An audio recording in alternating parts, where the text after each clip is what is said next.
Gang, nandito tayo sa Intramuros. Ito ang pinakamatandang pagawaan ng alak sa buong Pilipinas. Taong 1852, itinatag ni Lim Tuaco sa Binondo. Ang unang inumin ay Syokdong, isang alak na halamang gamot at pampalakas. Kung Fu Vino de Chino. Ang lalaki katawan natin dito. Vino de Chino. Para saan daw ito? Sa dugo. Sa dugo. Blood circulation, sir.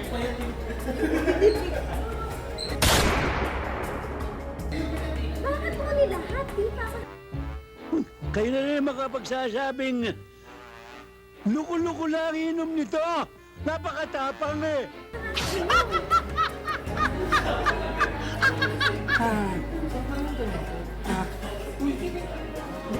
Simula noon, hindi naputol ang operasyon kahit panahon ng Kastila, Amerikano at Hapon.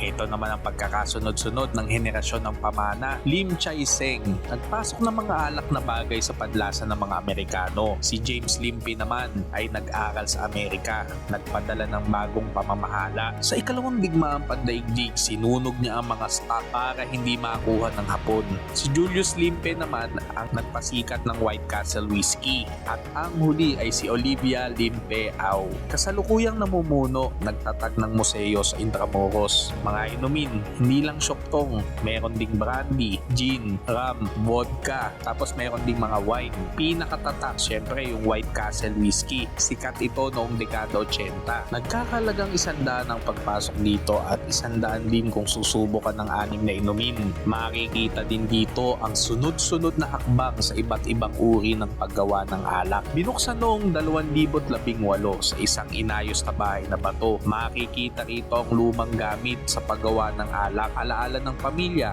mga bote at ang dadapilan, kalabaw na pagdurog ng tubo. Kinilala ng kagawaran ng turismo bilang pamanang pangkultura at ang distilleryang ito ay ang Distilleria Lim Tuaco. Natuto ka na? May tama ka pa. Shot muna tayo bago mamasyal. Like, share, and subscribe para sa mas madami pa nating saysay sa ating kasaysayan.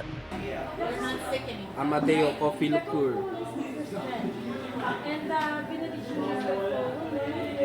gusto ko yung ano. Mas gusto ko to dito. Magkaiba na. Mas kape to. Ganyan-ganyan lang yan pero babalikan mo yan. Bago daw. Wala, magpapagabi muna tayo, hindi tayo makakauwi.